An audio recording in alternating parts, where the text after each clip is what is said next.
Hello. Um,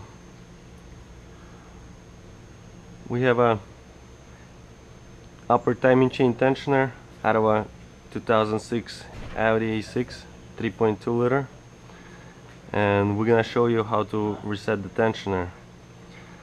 Sometimes when you get it brand new, this one is used, but when you get it brand new from a dealership even, it's gonna come like this with a pin in and everything looks fine. You have to double and triple check before putting them in, because this might happen to you. See? The tensioner piston has a locking mechanism inside of it to prevent the timing chain skipping before the car starts and the tensioner expands, or if it loses all the oil out of the piston. So that's meant to be like a safety feature for dry starts.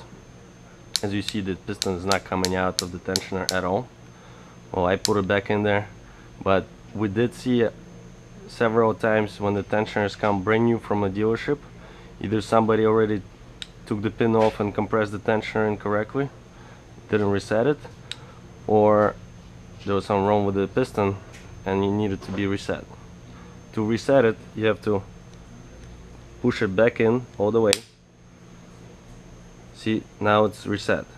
Once I'm gonna let go of the tensioner rail, it's gonna expand all the way. See, and it doesn't go back in. That's the safety to prevent the chain from skipping. So when you put the tensioners in, make sure the piston extended and not sitting inside the cartridge. Make sure that this rail over here puts tension on the chain at all times. To reset it again, you're gonna have to compress it again all the way. Once it's compressed all the way, it resets. If you don't compress it all the way, this happens. Therefore, your chain might skip. So, one more time.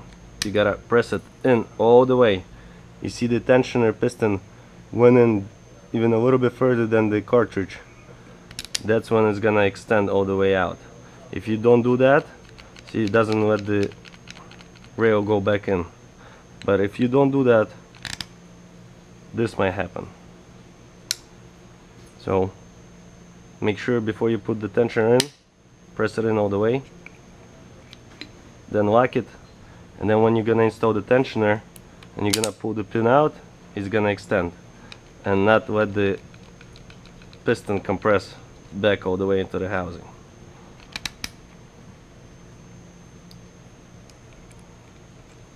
I made this video just because a lot of people were asking me, and I actually got caught like this once when we installed the timing chain tensioners and didn't notice that the piston extended all the way, and we had to redo the whole job, luckily without any damage to the engine. So check your tensioners before you assemble the car.